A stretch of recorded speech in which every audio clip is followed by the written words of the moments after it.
Itu Alhamdulillahirabbil alamin wa bihi nasta'inu ala umuri dunya waddin. Salatu wassalamu ala asyrofil anbiya'i wal mursalin sayyidina Muhammadin wa ala alihi wa ashabihi ajma'in amma ba'd. Kita kembali melanjutkan pengajian Lubul Usul karya Syekhul Islam Zakaria Al-Ansari. Mudah-mudahan Allah Subhanahu wa taala selalu merahmati beliau. Dan kita masih di pembahasan tentang ta'arudu ma yukhilu bil faham istilah. Saya kopas dulu. Ini adalah 5 hal yang yukhilu bil faham, membuat pemahaman kita terhadap sebuah teks, dalil ayat Quran atau hadis Nabi Shallallahu Alaihi Wasallam itu kita agak bingung. Mana nih yang kita anggap? Kita pakai aturan yang mana? Aturan nakal kah? Aturan idmar kah?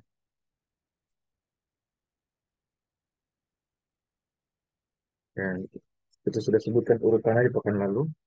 Bagaimana urutannya? Nah, masih ingat? Paling tinggi Taksis, apa ini? majas, nakal, Paling mustarok. paling tinggi taksis. Kemudian nomor 2, id, Majas idmar idmar, dan Ustaz. majas. Idmar dan majas. Majas dan idmar. Dan Idmar itu sendiri sudah termasuk majas ya. Saya sudah sampaikan. Idmar sebenarnya bagian dari majas. Majas bil idmar. Tapi begitulah para usuliyin. Ya dahulu kala mereka untuk pembahasan ta'arudu ma yufil bil faham. Ta'arudu ma yufil bil faham. Ini mereka memisahkan idmar dari majas ya. Yang idmar ini yang kasus lebih spesifik daripada sekadar majas yang umum. Kemudian apalagi? Nah, nakal. Nakal. Dan yang keempat adalah mustarak. Nah, ini urutan ini nggak boleh dilupakan ya. Taksis, majaz dan idmar, nakal, mustarak. Boleh juga kita nomorin agar ingat ini selevel antara majaz dan idmar. Kemudian kita sebut. Nah, saya salah, harusnya nggak pakai apa, tulisan di Zoom. Saya pakai draw di PowerPoint. Saya ulang lagi, jadi satu apa? Taksis. Nomor dua dan tiga, majaz dan idmar. Dan nomor empat, nakal. Dan nomor lima adalah mustarak. Ini dari yang terkuat. Yang terkuat. Ya. Oke. Berarti kita bisa bikin berapa skenario dari pembagian ini? Kita bisa bikin 10 skenario. Kalau kita bingung, apa satu dalil ini taksis ataukah majaz? Mana yang menang? Ini skenario pertama. Saya tulis pakai angka Romawi ya. Mana yang menang? Taksis atau majaz? Kita bingung. Satu dalil ini Taksis. mau kita anggap taksis atau majaz? Kita menangkan taksis. Ini aturan default dalam mentarjih ya. Ketika terjadi ta'arud, tadi istilahnya apa? Ta'arudu ma yufilu bil faham. Istilah ini atau sebutnya ta'arudu ma yufilu bil faham. Skenario kedua, kalau kita bingung, ini dalil dianggap taksis atau keidmar ya, maka menang mana? Menang taksis itu ya. Taksis, Ustaz. Ya. Skenario ketiga, kalau kita bingung, satu dalil ini kita anggap berlaku pada majas atau keidmar ya.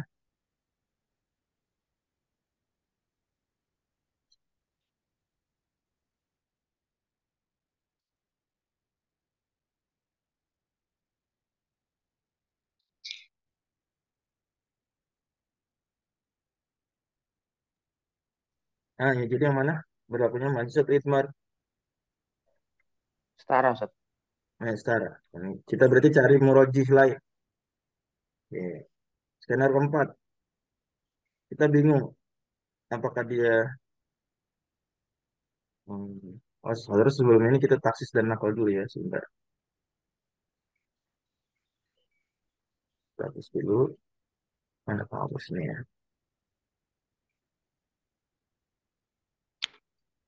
Ya, taksis nakal. Taksis dan nakal. Menang. Taksis. Taksis lawan Mister. Menang taksis. Kemudian Majaz baru lawan Idmar. Seri ya. Seri. Skenario keenam. Majaz lawan apa? Nakal. Nakal Ustaz. Menang, menang mana? Menang Majaz. 7. Majaz versus Mustarab. Menang mana? Menang Majaz. Skenario 8. Idmar versus Nakal. Menang mana?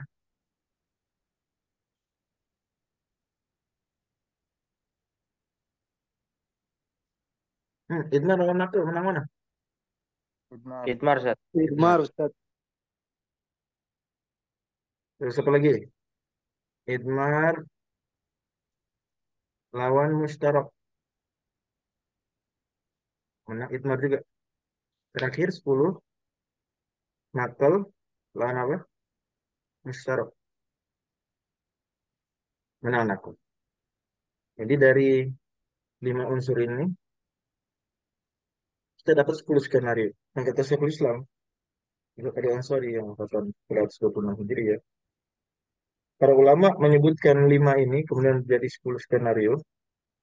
Itu mereka sudah benar-benar atur ya pembahasan yang terkuncinya. Jadi kalau kita berhadapan dengan dalil, melihat pembahasan para ulama, ya kita akan dapati begini-begini kembalinya. Ya. Maka kata Imam Zarkashi dalam Tasniful Masami, kata beliau, hanya disebutkan 5 ini karena dia pokok dari kasus-kasus yang membingungkan pemahaman kita terhadap dalil. Pokok-pokoknya ini 5. Yang kemudian ya, berkemungkinan berskenario menjadi 10 skenario. Kemarin kita baru bahas sebagian dari ini, karena kita coba bahas satu-satu ya. Dan sekadar menyampaikan, jadi dari contoh-contoh yang diberikan, itu tidak selalu mazhab Syafi'i di situ roji. Ya. Tidak selalu pilihan ulama Syafi'iyah roji. Kalau sudut pandangnya hanya di pertentangan antara dua hal yang akan dibahas nanti. Tapi tetap kita yakini mazhab Syafi'i yang lebih roji dengan pertimbangan adanya dalil lain. Ini murojihnya murojih yang lain. Dan ada dalil lain, maka tetap kita anggap oke. Dalam kasus tersebut ya, bisa dibilang dalam babak tersebut, mazhab Syafi'i kalah. Marjuh. Misalnya mazhab Syafi'i pakai majaz, padahal harusnya taksis. Lebih kuat taksis dari majaz. Tapi mazhab Syafi'i pakainya majaz. Ya, maka kalah tuh di babak itu. Tapi di total, misalnya karena pertandingan dua babak atau tiga babak, kayak hoki misalnya, sepak bola dua babak, menang di babak lain. Atau basket empat babak, ya, menang di babak lain. Ini saya beri pengertian seperti itu agar jangan kaget buku. Ini istilah madzhab Syafi'i lemah di sini. Iya, ulama Syafi'i kalah di isu duel antara dua yang akan terlibat. Tapi kita ketika menilai kerojian satu perkara itu tidak dari satu dua duel saja dalam tanda kutip kalau boleh istilahkan duel ya. Dari satu dua ta'arud saja, tapi dari keseluruhan gitu ya. Bisa ada meroji dari sisi sanad gimana? Nah, dipertimbangkan meroji dari sisi banyaknya dalil, meroji dari sisi lain-lain ya. Oke, berarti kemungkinan pertama kita coba bahas dulu taksis dengan majaz. Skema pertama antara taksis dengan majaz. Jadi kita bahas bahwa yang menang adalah taksis. Ya,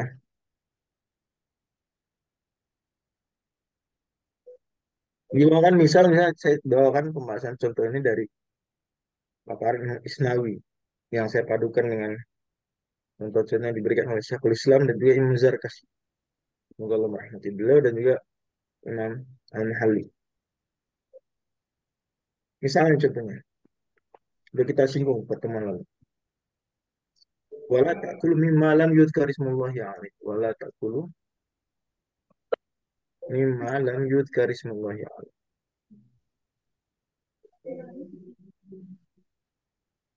Oke. Apakah kita anggap ini majaz atau taksis? Abu Hanifah bilang ayat ini difahami dalam konteks taksis. Gimana? Wala ta'kulu mimma lam yudhkar ismullahi alaih. Madzhab Abu Hanifah tentang membaca basmalah saat sembelih apa? Madzhab Abu Hanifah. Kalau orang nyembelih nggak baca basmalah gimana? Menurut Imam Abu Hanifah, kalau dia nggak baca basmalahnya sengaja, maka nggak halal. Kalau dia nggak baca basmalahnya lupa, maka halal. Sementara ayat ini bilang wala ta'kulu mimma lam yadhkur ismullahi alaih. Jangan makan apa yang nggak disebutin nama Allah di situ. Mimma, ma di sini umum. Wala ta'kulu mimma lam yadhkur ismullahi alaih. Berarti harusnya dong, harusnya madzhab Hanafi mengharamkan sembelihan yang nggak dibaca bismillah meskipun meskipun apa?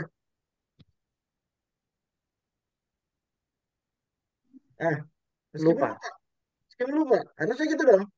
Anda ya Hanafi ya, kata Anda ayat ini maknanya haram makan yang nggak dibaca bismillah. Iya. Mazhab Anda membedakan lupa dan sengaja. Apa landasannya? Ya, mereka bawakan. Terus ayat itu diapain? Ayatnya am. Kata mereka, oh ditaksis. Berarti menurut mazhab Hanafi, ya, ayat ini apa? Ditaksis. Berarti yang dikecualikan apa? Kecuali, yakni kecuali kalau lupa. Ya, ada dalil pengecualiannya beragam. Bisa misalnya Rabbana atau akhirna inna sina contoh. Ya enggak? Nah, kalau mazhab Syafi'i memahaminya, oh, wala taqulu mimma lam yudhkar ismullahi alaihi ini yudhkar ismullah alaihi. Itu maksudnya sembelihan. Sudah saya bilang pertemuan pekan lalu, penyebutan nama Allah yudhkar ismullahi alaihi dimaknai maksudnya apa? Lam yudbah. Lam yudhkar ismullahi alaihi maknanya lam yudbah. Berarti ini maksudnya majas nih, ya. Tidak dibismillahi, mungkin boleh saya terjemahkan begitu. Maksudnya apa? Tidak disembelih. Kok bisa? Gak dibismillahi maksudnya nggak disembelih? Gimana maksudnya tuh? Gak dibismillahi itu nggak disembelih artinya? Oh, secara apa? Majas. Nanti kita belajar majas bil mujawarah. Majas karena bersebelahan, berangkai. Orang kalau nyembelih baca bismillah nggak? Baca bismillah. Maka ya karena begitu erat hubungan antara nyembeli dan baca basmalah, nyembeli baca basmalah, nyembeli baca basmalah saat eh saat nyembeli baca basmalah, gitu ya. Basmalah diucapkan saat nyembeli. Maka tidak dibismillahi bisa diartikan apa? Tidak disembeli secara majaz. Berarti ayatnya kalau menurut perspektif Madzhab Syafi'i dibacanya gimana? Wala ta'kulu mimma lam yuzbah. Gitu ya. Paham nih? Wala ta'kulu mimma lam yuzkar ismullahi alaihi dibacanya wala ta'kulu mimma lam yuzbah. Benar nggak? Boleh nggak makan yang nggak disembelih? Halal nggak? Kambing mati sakit dimakan halal nggak? Enggak ya? Ini Haram, ayat, Ustaz. ya haram. Jadi ayat ini dibaca oleh Madzhab Syafi'i ya, ayat di surat Al-An'am ayat 121 itu sebagai majaz wala takul mimma lam yudhkar ismullahi alaihi ai wala takul mimma lam yudbah. Tapi dalam kalau kita pakai kaidah ta'arudu ma yukhilu bil faham, mana yang lebih rajih untuk babak ini? Hanafi versus Syafi'i dalam babak ini. Di sesi ini siapa yang mau unggul? Hanafiyah, Ustaz. Unggul Hanafi. Kita unggulkan di sini. Gimana kita kalah dong? Ya, nggak apa-apa kalah satu babak. Masih ada babak-babak lain. Gitu ya. Mata Syafi'i merojihnya ada saya sampaikan pekan lalu dari hadis-hadis ya. Hadis Aisyah, samullah antum wa kulu. Hadis Ismullahi ma'akuli muslimin, dzakar rasmallahi alaihi amla. Dan hadis-hadis yang lain. Yang merojihnya dari sisi-sisi lain. Oke. Bisa dipahami nih? Skenario berikutnya apa? Taksis versus idmar. Idmar. Idmar. Idmar itu berarti ada yang disembunyikan. Ada kata yang disembunyikan. Contoh, walakum fil qisasi hayatu ya ulil albab. Ya, benar nggak usah apa-apa. Fil qisasi hayatun. Sebentar. Walakum fil qisasi hayatun. Nah, coba dicek di musab. Pakai waw nggak? Hayatun. Iya. Pakai waw apa nggak? Nanti dilihat kalau ada yang bawa mushaf, atau mungkin saya juga ngecek. Karena kita berusaha pada dasarnya menulis mushaf, mesti pakai apa? Rasul Osman.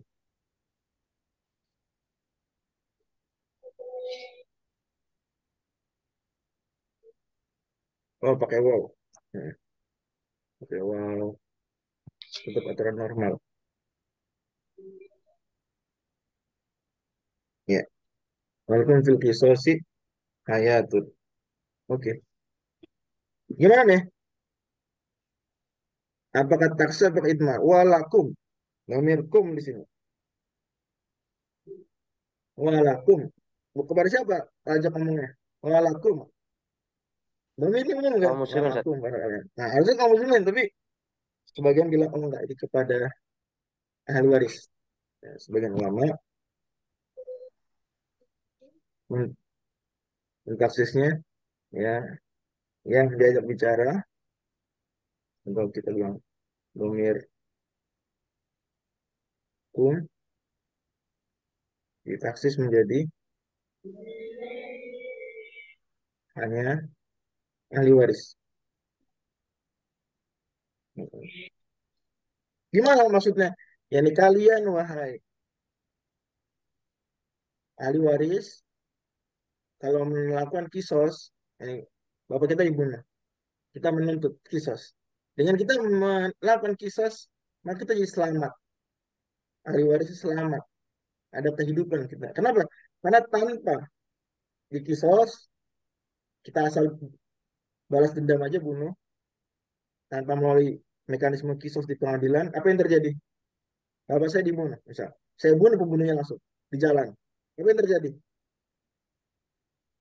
Nah, gimana? Ini bapak saya dibunuh orang. Orangnya saya tahu, nih dia dibunuh. Saya bunuh orang itu di jalan, jeder. Apa yang terjadi? Anak ke dia, bunuh saya nanti, ya nggak? Kan dia lewat pengadilan. Anak dia bunuh saya. Terus,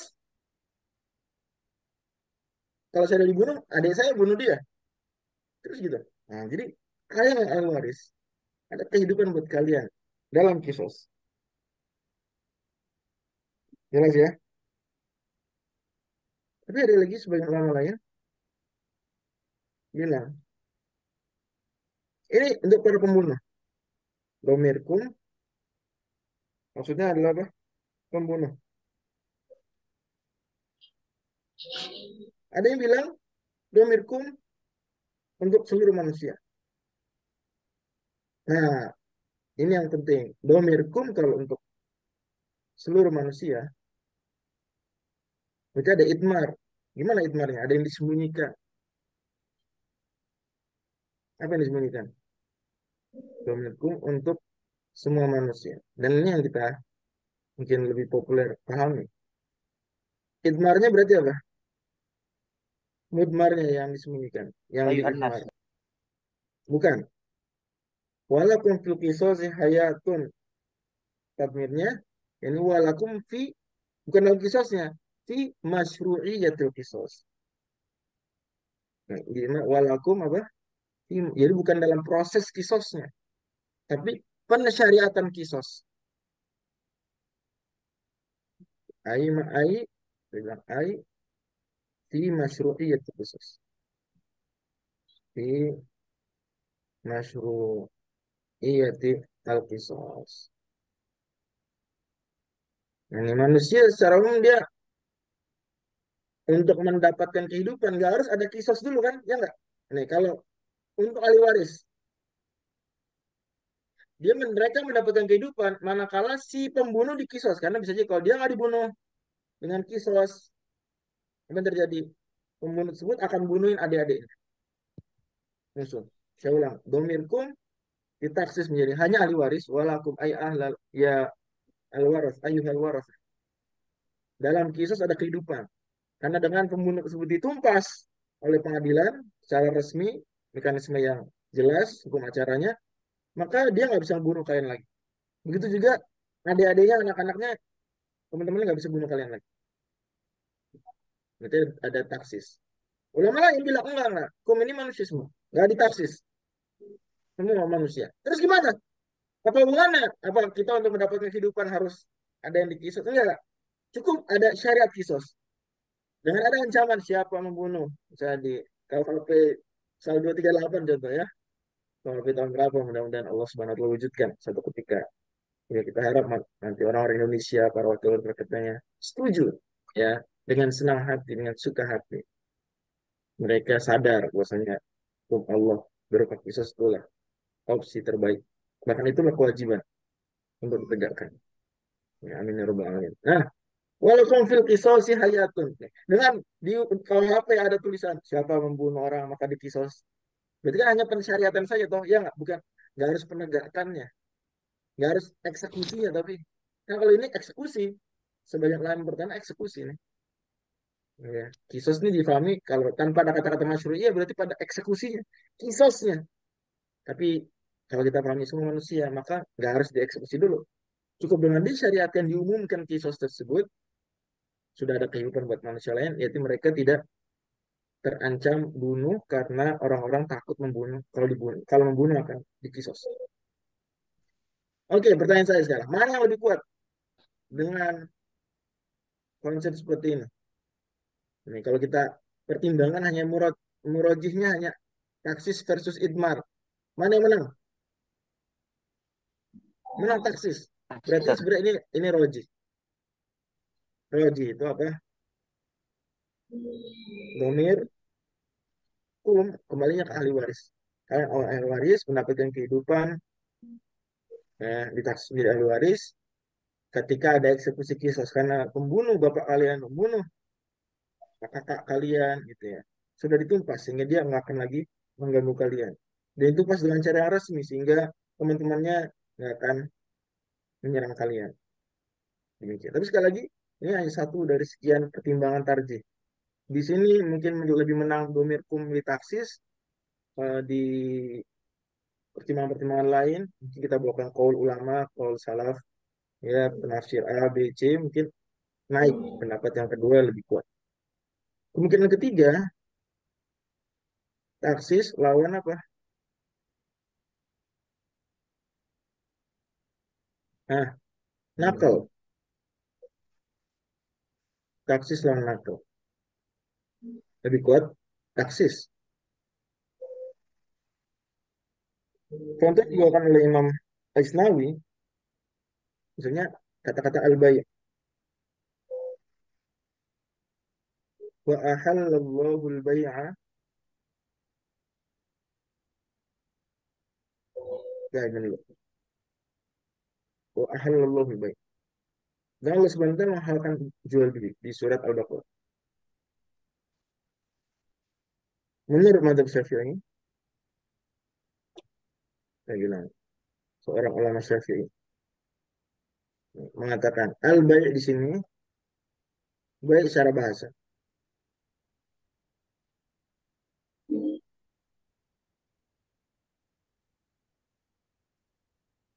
Secara bahasa. Berarti semua jual beli apapun. Terus kalau memang Allah halalkan jual beli babi gimana? Halal nggak?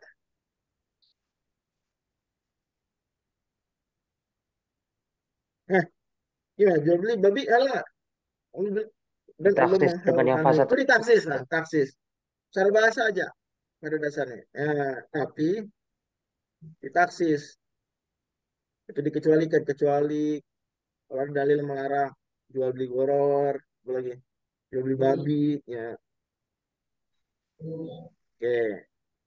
Mata Hanafi bilang enggak, al-bai' di sini sudah dinakal. Ingat, nakal itu berarti apa? Apa maksud nakal nih? Masih ingat nggak? Nggak boleh lupa nih. Nakal di sini yang memindahkan dari lugawi kepada dari hakikoh lugawiyah kepada hakikoh, misalnya urfiyah, gitu Urfiah ya. syariah. Dari hakikoh ya urfiyah atau syariah. Tentu saya sampaikan bagaimana perbedaan ulama tentang hakikoh syariah, gitu ya, dan disampaikan oleh Syekhul Islam bahwa kalau syariah terkait fiqhiyat, iya. Tapi kalau terkait akwadiyat, nggak ada. Yang sudah saya sampaikan itu. Jadi kata beliau, al-bai' di sini sudah dinakal. Sudah dipindahkan dari makna awal ke makna baru. Gimana? Yaitu bai' secara istilah. Menjadi al-bai' secara syar'i, secara istilah syar'i. Apa bai' secara syar'i? Ya. Itu bai' yang memenuhi syarat. Hmm.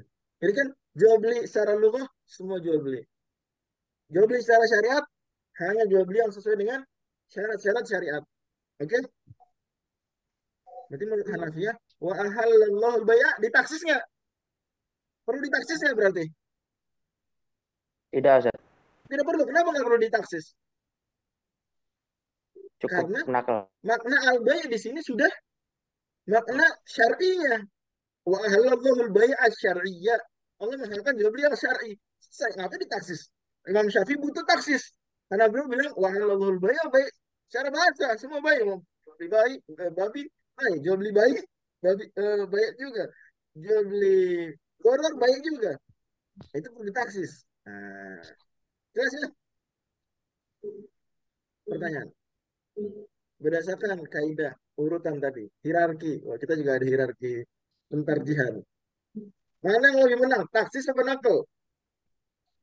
Taksis, Ustaz. Hasil lebih menang. Berarti siapa yang lebih kuat di sini? Sang ulama Syafi'i apa sang ulama Hanafi? Dalam babak ini. Yang menang Syafi'iyah, Ustaz. Syafi'i. Karena dia mentaksis. Baik, sini secara bahasa bro. Semua jual beli. Terus gimana itu? Jual beli yang haram-haram? Ya ditaksis. Lebih unggul daripada nakal. Alasan taksis lebih unggul daripada nakal. Karena nakal dia mengharuskan adanya nasakh, perpindahan. Ya, dari makna awal ke makna kedua. Kalau taksis nggak butuh itu. Apalagi juga taksis lebih bagus daripada majaz kan. Majaz lebih unggul dari nakal. Oke. Sekarang keempat, taksis. Lawan apa? Mustarak. Mustarak. Menang pasti taksis pasti. Gimana nih? At-taksis khairun minal istirak. Pastinya. Contoh. Wala tankihu ma nakah abaukum. Wala tankihu ma nakah abaukum minan nisa.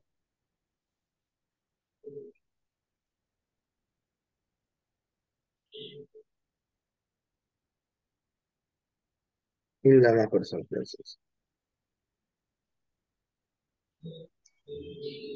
Kata mazhab Hanafi,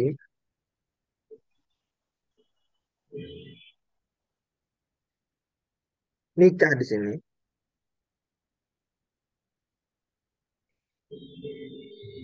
mustarok, mustarok ya, nikah mustarok. Antara apa? Masih ingat nggak? Nikah mustarok antara apa? Akad dan watak. Akad dan watak. Betul, antara al-akad dan mohon maaf watak. Kalau bahasa Arab aja ya. Ini hubungan seksualnya. Antara akad, orang Indonesia suka kadang istilahkan antara nikah dengan kawin gitu ya. Walaupun agak kurang akurat. Setidaknya bahkan dalam bidang hukum saja istilah kawin itu sudah dimaksudkan akad. Maka undang-undang di Indonesia undang-undang perkawinan bukan pernikahan, perkawinan. Maka KTP kita kalau kita udah nikah, KTP-nya tulisannya nikah atau kawin. KTP Anda kalau udah nikah, kawin apa nikah tulisannya? Sudah kawin. Kawin saat sudah Kawin kan kawin. bukan nikah kan? Ya, karena begitu. Jadi pembedaan kan orang kadang bilang bedanya nikah dengan kawin, nikah itu akad, kawin itu hubungan seksual aja, mohon maaf ya, mulu. Itu dalam kalau di bahasa Indonesia sebenarnya pembedaan yang kurang akurat ya di bahasa Indonesia. Hatta di bahasa Arab juga nggak begitu. Tapi ya itu sudah kadung populer perkataan barusan. Dalam bidang hukum enggak, karena undang-undang perkawinan dan pernikahan dan seterusnya itu memang ada alasan kenapa dulu ke perkawinan itu sudah jihad para ayah kita, para ulama-ulama kita sudah juangkan. Tapi ya pada akhirnya istilahnya perkawinan. Oke, intinya untuk Hanafiyah ini nikah musyarak antara akad dan wata. Terus menurut Hanafiyah apa boleh nggak kalau maaf, bapak kita zina dengan seorang perempuan?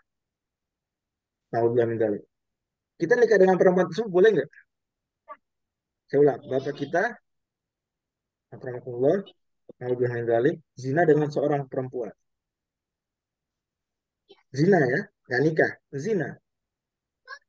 Boleh nggak kita nikah dengan ya perempuan tersebut? Boleh nggak? Ya, Tidak, Ustaz. Memang boleh. Kan belum nikah, ya kita nggak nikah sama perempuan tersebut. Berarti kan wala tankihu mana kaha abaukum nikah. Kalau kata mazhab Hanafi, wah tapi nikah tuh mustarab, punya makna akad, punya makna wata. Mencakup mana wata berarti sekadar wata aja. Semua tahu arti wata ya, mohon maaf ya. Mungkin wata tuh bukan seksualnya, cuma istilah fikihnya wata. Wata tuh sudah majas juga ngomong-ngomong. Ya, wata sebenarnya artinya eh, bukan hubungan seksual secara majas, secara hakiki. Ya, seperti menindih, menginjak watak begitu. Mana ya, menindih atau menginjak itu watak atau menekan. Mohon maaf orang tua. Tapi itu istilah sopan digunakan dalam buku-buku fikih. Al-akad wal watak. Sebentar saya aktifkan dulu ada yang bocor suaranya. Ya, maaf, maaf, maaf. Eh, ada yang salah pencet. Oke, ya. Jadi nggak boleh sehingga tidak boleh apa menikahi wanita yang dizinai ayah kita.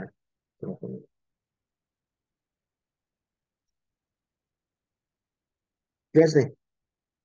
Ya. Sementara mazhab Syafi'i gimana? Memahami bahwa hukum menikah dengan perempuan dizinai ayah boleh apa enggak? Boleh. Karena nikah di sini, ayo gimana menurut saya? Nikah itu, kan kalau mazhab Hanafi, Akad, Ustaz. akad aja fil watak. Kalau untuk Syafi'i, akad itu fil watak. Berarti selama kita belum akad dengan perempuan tersebut, mohon maaf cuma zina, perempuan zina nggak cuma sih, cuma ya maksud saya dia nggak nikah gitu ya, hanya hubungan seksual di luar pernikahan, mudah-mudahan tidak terjadi. Naudzubillah min dzalik. Allahumma saluna wa jami'al muslimin wa jami'an nas amin. Maka masih boleh karena itu tidak masuk ayat ini. Wala tankihu manakah abaukum minan nisa. Jelas.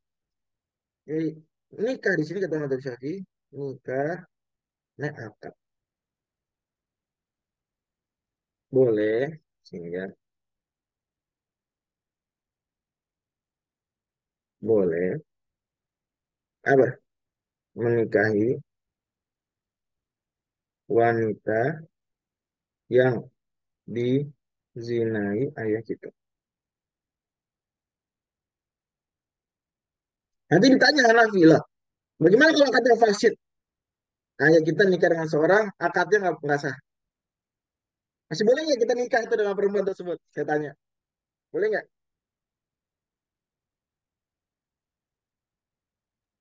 Boleh, Sir. Boleh. Kenapa? Kan akadnya fasid. Hanafi bilang, tuh Anda melanggar. Kata apa nikah sama dengan akad? Berapa ada sudah akad? Itu maksudnya, itu berapa aja sudah akad. Walaupun fasid, fasid kan akad. Tapi Anda bilang boleh nikah. Berarti mau ngomong Anda mentaksis dong. Wala tangkiu manakah abaukum, manakah ini am nih. Semua akad dikecualikan, ditaksis. Kecuali kalau akadnya fasid. Nah, tapi pakai taksis. Tapi dikecualikan alias ditaksis ya apa akad yang fasid, akad yang batil tidak sah. Nah, berarti Hanafi makainya mustarok, Syafi'i pakainya apa? Pendekatannya taksis. Pertanyaan saya, berdasarkan hierarki ta'arudu ma yakhillu bil fahm, mana yang menang?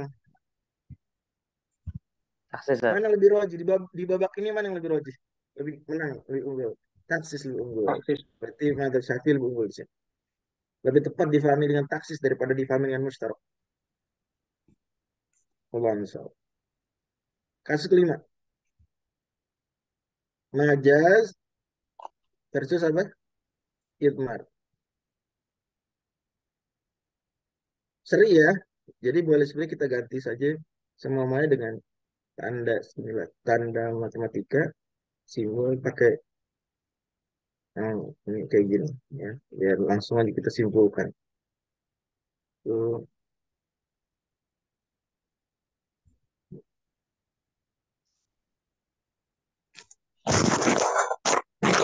oke. Ini terakhir apa? Sama dengan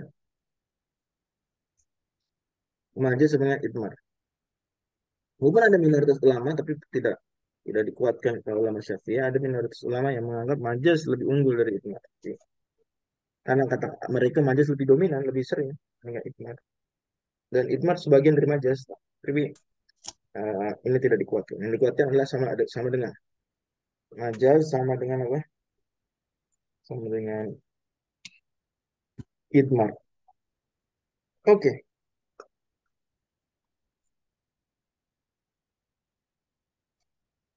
ya. Contohnya,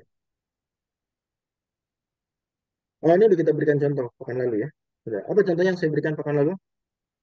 Kalau ada seorang mengatakan ada laki-laki mengatakan tentang orang lebih gede dari dia, lebih tua.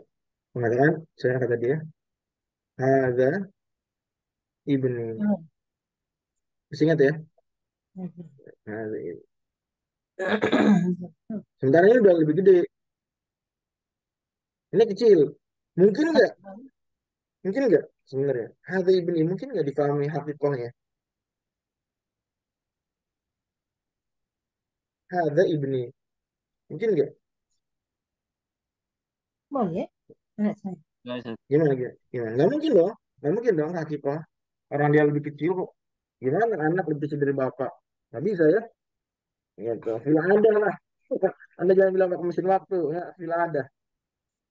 Atau dia pergi ke Mars kemana gitu ya. Sehingga waktunya direlatif.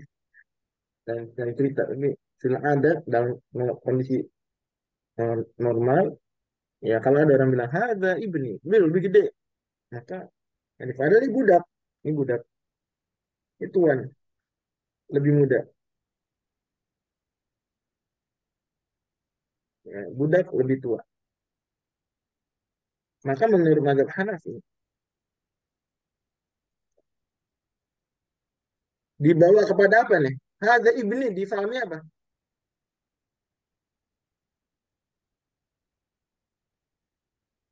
Sama dengan Itak, Ustaz. orang merdeka. Ya, atiki, budak yang kubebaskan. Oh, budak yang kubebaskan. Ibni ayat atiki, istilahnya. Ya, budak yang sudah merdeka. Merdekakan. Karena kan, man malaka garahmin mahromin bahwa hur. Barang siapa memperbudak mahram, maka otomatis merdeka si budak yang mahram tersebut. Nah, maka dengan dia mengatakan hadza ibni, berarti ini secara majas. Secara majas. Atiq ya. Kalau menurut madzhab Syafi'i, ya, Imam Syafi'i bilang enggak. Ini idmar, difahami sebagai idmar. Kalau begini nggak mungkin karena nggak mungkin. Hadza ibni nggak mungkin, pahami sebagai idmar. Yani ibni, yani mislu, ya, ibni, mislu bni. Seperti anakku dalam hal kasih sayang.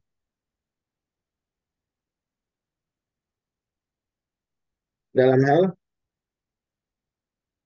kasih sayang atau perhatian. Isyafaqah. Berarti adalah ada apa? Berarti ada apa? Hadza mislu bni. Hadza mislu bni fi syafaqah. Berarti ada apa? Itmar. Ada Itmar, idmar. Ustaz. Ada penyembunyian, ada kata yang disembunyikan. Berarti Hanafi pakai pendekatan majaz dan Syafi'i pakai pendekatan idmar. Mana yang menang? Majaz apa idmar? Dia bilang sama. Sama, Ustaz. Sama. Berarti nggak bisa ditarik Bapak kan? Seri. Skornya 0-0 Bapak. Kacamata. Berarti kita cari murajih lain. Jangan pakai ini. Cari lain. Dalil lain. Misal murajihnya adalah tasyawufu syariah lil ya nggak? Syariat Islam itu cinta apa? Sangat cinta kemerdekaan. Nah, pentarjihnya itu. Misal, maka kita menangkan. Kalau ada orang bila hadza ibni, dimenangkan itu. Kita menangkan. Itu pakai kaum murajih. Berarti dalam hal ini unggul mazhab Hanafi. Tapi tetap aja dalam mazhab Syafi'i ditegaskan Imam Nawawi dalam Rawdatul Talibin juga nggak merdeka kecuali kalau dengan niat. Kecuali dengan niat. Baru ketika dia niatkan mengatakan hadza ibni, maksudnya niat adalah kemerdekaan, baru merdeka. Walaupun lafalnya hadza ibni, nggak pakai hadza mislu, maaf, nggak pakai hadza atiti, sah pakai niat. Kalau nggak pakai niat nggak sesuai pemerdekaan. Tetap dalam mazhab Syafi'i begitu. Tapi tetap kita bilang Hanafi unggul dari si murojih lain tadi itu apa? Karena tasyawuf syari' lil Islam cinta kemerdekaan. Yang kenal, apa yang kenal? Majaz lebih utama daripada nakal. Nakal. Ya, majaz lebih utama daripada nakal.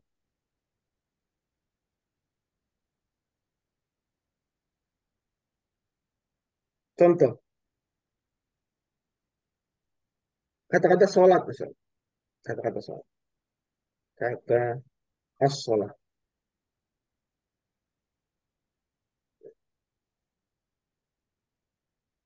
Apakah kita pahami kalau ada kata-kata sholat dalam Al-Quran dalam bingkai majaz atau bingkai nakal? Ya, contoh.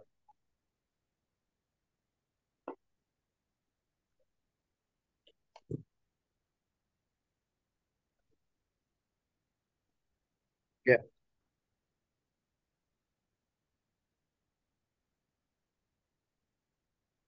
Hmm.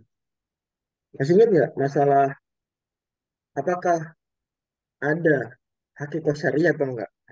Ini isu tentang apakah ada yang namanya hakikat syariah. Masih ingat ya isu ini? Sebagai dicontohkan sholat. Sholat itu apakah kita pahami secara majas, pindah sholat dari doa, apakah dia terjadi majas, hakikahnya doa, majaznya perbuatan dan perkataan dimulai dengan takbir, diakhiri dengan salam. Ataukah dia kita pahami dalam pendekatan nakal? Nakal betul. Makna pertama, hakikah lugawinya.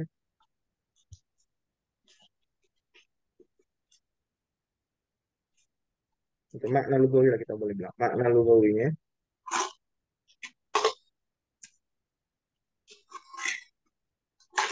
adalah doa dan sudah pindah menjadi makna syar'i. Yaitu apa? Tadi ini. Mana yang lebih menang kira-kira? Nakal atau majaz? Dari sudut pandang ini, ketika kita mau bilang sholat itu, apakah kita pindahkan dia menjadi tetap hakikah, tapi hakikah syariah? Ya. Atau kita anggap dia majas? Nah, gimana? Dianggap Dua majas, Ustaz. pendekatan. Tapi lebih kuat dianggap majas. Nah, ini lebih kuat. Gitu. Maka untuk kasus hakikah syariah ini, banyak ulama memenangkan nggak ada hakikah syariah dari sudut pandang ini. Terus gimana dengan sholat, puasa, haji? Mereka ditanya balik misalnya.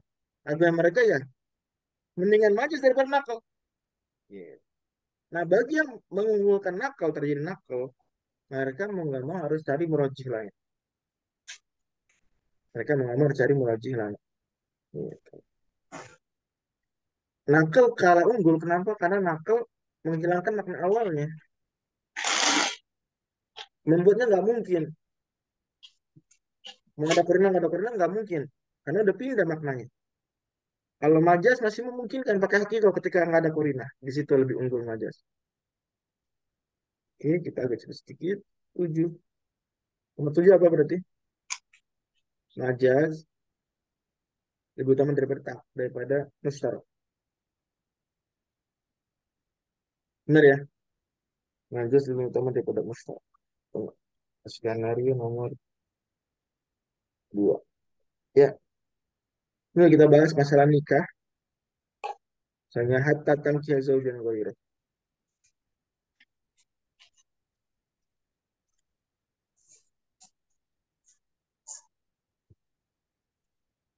Tankiya di sini. Kemungkinan pertama kita pahami, ya, dia sebagai majas. Itu hakikatnya adalah akad. Karena kan coba hatta tankiya zaujan ghairuh. Cukup nggak dengan akad nikah? Bisa nggak pindah? Fa in talaqa fala tahillu lahu min ba'du hatta tankiya zaujan ghairuh. Halal nggak? Suami lama balik ke istri dan dicerai 3 kali sama dia. Halal nggak? Kalau cuma nikah doang sama suami kedua. Cuma nikah, cuma akad maaf, cuma Belum, akad Ustaz. aja. Belum. Kata Nabi Belum. hatta tazuki usailatahu wa yazuqa usailataki. Kan gitu. Sampai terjadi dukul, rahmatullah. Maksudnya itu. Nggak harus inzal. Maknanya juga penting memahami hadis tadi. Nggak harus inzal. Ya. Cukup apa? Nggak harus tahakkukul inzal. Cukup tahakkukul dukul. Dan kemudian harus tolak setelah itu. Ya. Jadi kata-kata yazuqa usailataki tazuki usailatahu itu maksudnya bukan inzal. Maksudnya, mohon maaf, akramakumullah dukul. Oke? Clear nggak soal ini? Karena jujur, saya saat diskusi dengan beberapa teman tentang hadis tersebut, kadang ada sebagian yang masih ada memahaminya itu inzal, harus inzal. Enggak, cukup dukul. Jadi usailah di situ maksudnya adalah dukulnya, bukan sesuatu yang keluar saat dukul. Akramakumullah. Bukan sesuatu yang inzal itu enggak. Jadi nggak dipahami usailah di situ sebagai harus cairan. Enggak begitu. Oke, itu isu lain. Tapi intinya hakikatnya adalah akad Ya, akad majaznya adalah wata. Dan di sini difahami majaznya. Hatta tato. Ya. Zaujan wairahu. Hatta tuto. Di zauj. Kalau kita anggap di objek. Ya. Tuto. Minti bali zaujin wairihi. Atau kita pakai pendekatan musyarak. Itu apa berarti? Bisa. Akad. Dan dia bisa apa? Wata. Menang majaz. Kalau sudut pandangnya hanya majaz versus musyarak, mendingan majaz. Kenapa? Karena majaz dia cukup dengan korinah. Ya, dikatakan di sini majaz Allah melalui musyarak. Satu, karena majaz lebih banyak. Penggunaan majaz lebih banyak daripada penggunaan isyarak. Dua, karena majaz ketika nggak ada korinah bisa diamalin. Jadi apa? Majaz tanpa korinah kita ngamalinnya jadi apa? Nggak ada korinah lain. Kita nggak bakal jadi pakai hakikat. Isinya. Musyarak bisa nggak diamalin tanpa ada korinah? Bisa nggak? Mana akad atau wata? Nggak bisa. Untuk menentukan itu wata, Anda butuh korinah. Kalau nggak ada korinah nggak bisa difahami musyarak. Majaz nggak ada korinah jadi hakikat. Itu keunggulan majaz dibandingkan musyarak. Maka karena kasus sebegini lebih unggul, kita katakan dia majaz, pindah dari hakikat ke wata, nah, ya dimajazkan, dibandingkan dia mustarak, karena ada korinah mengukuhkan wata. Lebih bagus ini. 8, idmar lawan apa? Nakal. Mana-mana idmar lawan nakal. Mana, mana apa? Idmar. Iya. Idmar lawan nakal tentu. Ya. Riba. Tentunya riba. Allah bilang, wa ahallallahu al-bay'a wa harrama riba. Ya, riba di sini apa maknanya? Secara bahasa riba apa artinya? Iya. Ziyadah. Tambahan, ziyadah. Ya. Secara istilah, ya akad yang ada itulah. Dandan. Oke, apa kalau haram riba di sini? Kita pahami dalam konteks idmar itulah Hanafi. Kata Hanafi, waharrama riba artinya waharrama ziyadah. Riba itu az-ziyadah. Mereka memahami secara bahasa saja. Ini secara bahasa. Kan idmar nggak dinakal. Kalau cara istilah berarti nakal kan. Terus gimana dong? Allah mengharamkan ziyadah. Wah, Hanafi, iya betul. Haram ziyadahnya. Tapi menurut kalian kan, menurut Adzhab Hanafi, kalau ada akad ada ribanya, maka jadi sah akadnya cukup dengan apa? Menghilangkan tambahannya. Contoh ada orang jual beli duit, ya rupiah ini kasus kalau mau lebaran. Mudah-mudahan Allah jaga kita dari keharaman dan hal-hal yang syubhat. 100.000 selembar ditukar dengan seribuan berapa lembar kira-kira? Misalnya.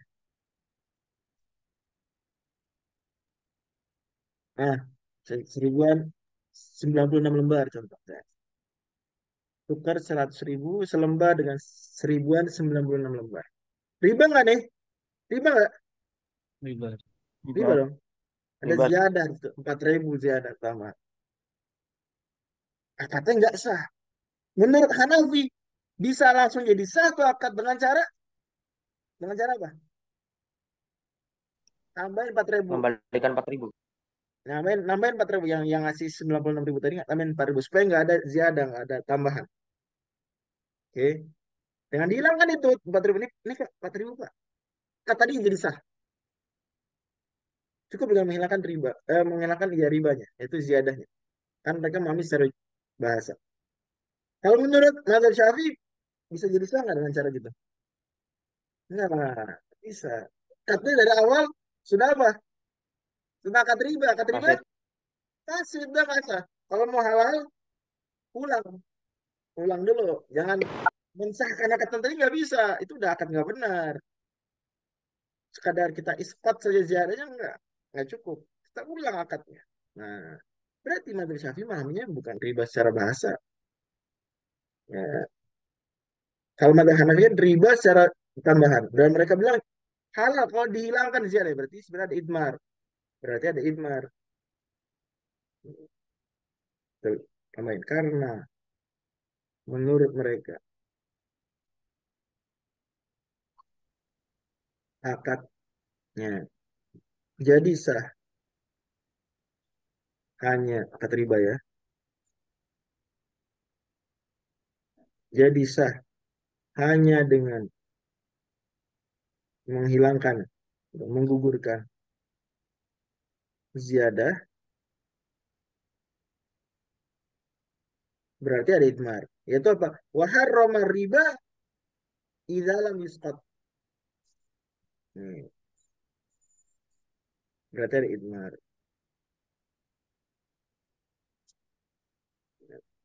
Menurut mazhab Syafi'i nggak repot begitu, nggak pakai idmar sih. Udah, riba nih haram. Untuk Dosa. siapa nih? Cukup riba dipindahkan. Riba di situ apa berarti? Secara secara secara syar'i selesai. Nakal berarti. Berarti Hanafi pakai pendekatan idmar dan Syafi'i pakai pendekatan nakal. Mana yang menang? Menang idmar. Di babaknya menang. Madzhab Hanafi menang. Karena lebih kuat idmar dibandingkan nakal. Nakal berarti membatalkan makna utamanya, makna lughahnya. Dia perpindahan. Di mankul anhunya itu mansukh istilah. Idmar enggak. Idmar tidak ada proses nasakh begitu. Tidak ada penggantian lafal, cuma menyembunyikan saja. Maka dia lebih unggul dari nakal. 9. Idmar lawan mustarok. Menang idmar ya dibanding mustarok.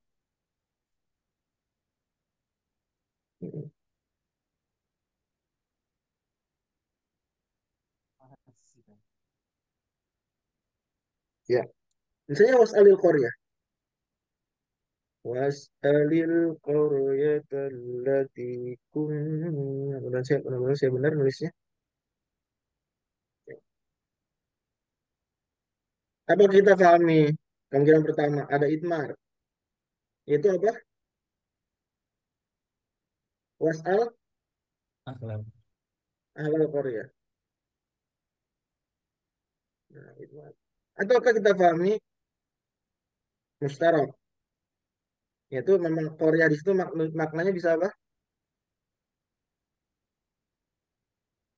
Bisa ahluha, bisa mabaniha. Nah, bisa kalau desanya ya orang-orangnya atau desanya beneran ya lebih unggul idmar, berarti lebih unggul ada idmar. Dan terakhir banget adalah nakal lebih unggul daripada mustarak. Nakal lebih unggul daripada mustarak ya. Dan ini udah kita bahas sebetulnya di pekan lalu, cuma mungkin belum begitu mendetail. Itu kata-kata zakat dalam Al-Quran. Apakah zakat kita pahami ada secara syar'i, berarti pendekatan nakal. Zakatnya bukan lagi secara bahasa tapi secara syariat. Ataukah kita pahami zakat itu musyarak?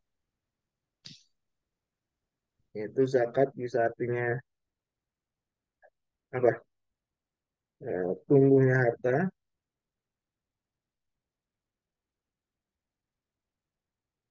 kemudian sucinya harta, dan juga zakat yang secara istilah itu mengeluarkan ya, zakat bagian tertentu ya dari harta tertentu dengan syarat. Ya. Kemudian dimenangkan salah satunya dengan adanya korina. Kita bilang lebih baik nakal dikatakan berpindah saja. Wa atu zakat, tunaikan zakat. Misalnya ada ayat begini. Tapi kita pahami, ini zakat sini zakat syariat, bukan waktu zakat tunaikanlah tumbuhnya harta, waktu zakat tunaikanlah sisinya harta, nggak gitu. Udah langsung nakal. Tapi kalau pendekatan lain enggak, zakat sini musyarak. Kita bilang nakal lebih unggul daripada musyarak. Nah musyarak butuh korinah, nakal enggak? Musyarak butuh korinah. Dua kali kerja ya. Memang berarti lebih unggul nakal. Ini teman kita membahas ta'arudu ma yukilu bil faham istilah. Ini istilah penting. Al-khamsah al-khamsatu umur al-khamsatu umur allati tata'arudu fiha yata'arudu fiha ma yukilu bil faham. Ya. Ta'arudu ma yukilu bil faham. Khamsatu umur. Ada 5 hal, yaitu taksis, majaz idmar, nakal, mustarak. Mungkin biar kita ingat, kita bikin jembatan keledai misalnya. Apa misalnya kira-kira menurut teman-teman? Tamaji, itu kali ya? Tamaji, namu. Tamaji, namu. Mungkin begitu. Ada ide lain? Silakan dipikirin ya. Tamaji, namu. Apa tamaji, namu? Taksis, majaz, idmar, nakal, mustarak. Mungkin begitu. Kalau ada ide lain boleh. Wallahu a'lam. Subhanakallahumma wa bihamdika asyhadu an la ilaha illa anta astaghfiruka wa atubu ilaik. Wassalamualaikum warahmatullahi Waalaikumsalam Waalaikumsalam warahmatullahi warahmatullahi wabarakatuh. wabarakatuh. Jazakallah khairan. wabarakatuh.